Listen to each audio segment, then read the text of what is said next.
מוניטור, תביא מוניטור. יש אופק. כך זה נראה דקות אחדות אחרי הרצח המזוויע של הילדה, הלל אריאל, בשנתה. מחבל חדר לפה? איפה? כן, ראיתי אותה פה בפנים. הסדינים במיטתה מגואלים בדם מסכין המחבל שפילחה את גופה 8 פעמים לפחות. של מי המכשיר קשר פה? הוא דקר אותה במיטה שלה. אתמול בלילה היא חזרה ממופע ריקוד, ילדה מדהימה, רקדנית בחסד, לא מבטן ולא מלידה. עבדה על זה שנים קשה מאוד. הלל חבבה ריקוד, רק אתמול רקדה במופע גדול בירושלים, מנהלת הלהקה ספדלה. זו החוויה שאחריה נגדעו לך החיים, לעולם לא נשכח אותך. הערב נפרדו ממנה בפעם האחרונה, הלל הובאה למנוחות בבית העלמין בחברון. את הלל הכרנו לפני 5 שנים. היא הגיעה לקריית 4 וישר הגיעה לחוג.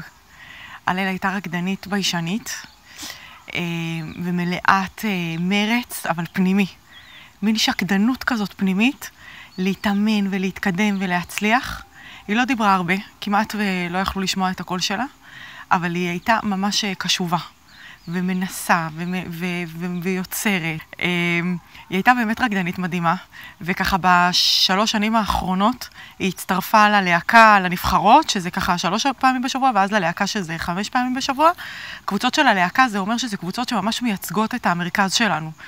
הריקוד הוא היה חלק ממנה בצורה כזאת שאת האמת שאחרי שהיא נפטרה, ממש ראיתי את זה גם בבית שלה, היו תלויות לרקדניות ותעודות מעבר. הרגשתי שבכלל הריקוד הוא היה כלי להלל, לבטא את נבחי נשמתה העדינה והרגישה, שהיא פחות דיברה אותם, אלא יותר רקדה אותם. ובאמת בעצם זה שהיא כל הזמן רצתה להגיע ללהקה, רצתה להגיע לעוד ועוד גבוה, אז הבנו עד כמה היא שייכת למקום הזה, והיא באמת עזרה בשקט, עבדה בשקט. השערה שלה הייתה בתוך הריקוד, בתוך היצירה. ובקיץ האחרון התחלנו בהופעה ענקית בקריית 4. אחר כך הלכנו להופיע ביד בנימין, ואז הופענו בירושלים. ככה הייתה הופעה, הם באו בהסעה, בנות של קריית 4, וזו הייתה הופעה מאוד מאוד מרגשת. באותו לילה אני ככה זוכרת, התמונה האחרונה שאני זוכרת מהלל, זה לפני שהיא עלתה לבמה. אני מתחילה לבכות.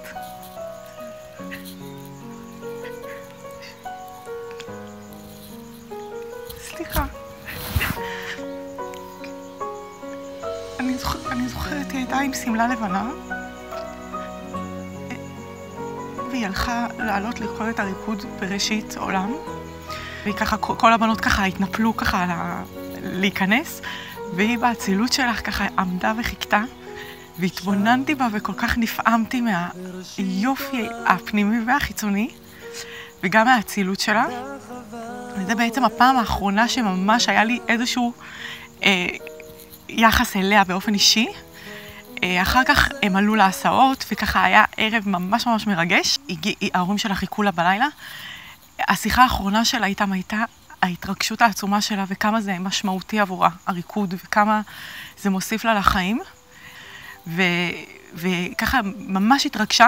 היא הגיעה עם השקית שלה, שבעצם בשקית היו את הבגדים שלה להופעה הבאה, שהייתה אמורה להיות כמה ימים אחרי כן.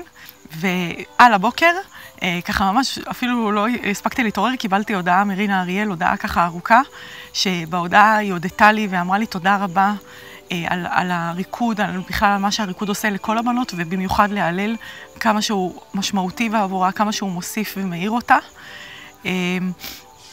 זה מאוד מאוד ריגש אותי, וככה כתבתי לה תודה רבה, הלל מהממת, ותוך רבע שעה בערך קיבלתי הודעה אחרת בוואטסאפ אחר של קריית 4, שהבת שלה, שהלל לא מונשמת, לא הבנתי בדיוק מה קורה, כאילו הלל מונשמת, התפללו על הלל, משהו כזה. לא הבנתי מה קרה, כי שנייה לפני כן היא שלחה לי הודעה, מסתבר שרינה הייתה בדרך לעבודה, והיא הייתה בדרך לעבודה, ובעצם היא כתבה לי את ההודעה בזמן שהלל נרצחה. זה היה עבורי מאוד מאוד מאוד סמלי, סוג של צבא. כאילו הלל בעצם אמרה לנו, אל תפסיקו את הריקוד. המחבל ניסה לגדוע את הריקוד של הלל, ואת הריקוד של כולנו ואת הלב שלנו, ואנחנו באמת בוחרים להפיץ את האור ואת הריקוד ואת המחול של הלל בכל הארץ והעולם. במהלך השנה, אחרי הרצח, הבנות ככה רקדו הרבה. רקדו ורקדו, רקדו את הכאב, רקדו את השמחה של הליל, את האור. כל הריקודים ביחד חברו למופע שלם אחד, מלא באור, והן כל כך משתוקקות להופיע ולהעלות את ההופעה הזאת בפניכם בירושלים.